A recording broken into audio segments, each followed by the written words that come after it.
Demak, xulosa qilib shuni aytsak bo'ladi. Iso Masih yerda yashaganda kamida 4 ta tilda, ya'ni Ibroniy, Oramiy, Yunon va Lotin tillarida gaplashgan desak bo'ladi.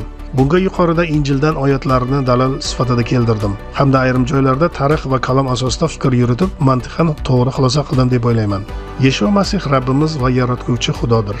Bu paytgacha Rabbimiz Yeshua haqida insoniy tarafdan gapirib keldim, lekin biz masihiylar uchun Yeshua Rabbiy, Yahve, Xudoning o'zginasidir. U kerakli paytda inson tanasida bu yerga kelib, o'z missiyasini bajargan deb ishonamiz. Ya'ni muqaddas kalomga ko'ra Iso Masih abadiyatdan beri Xudoning kalomi bo'lib, yerga insoniy tanada kelganida ikkita tabiatga ega bo'lib qolgandi.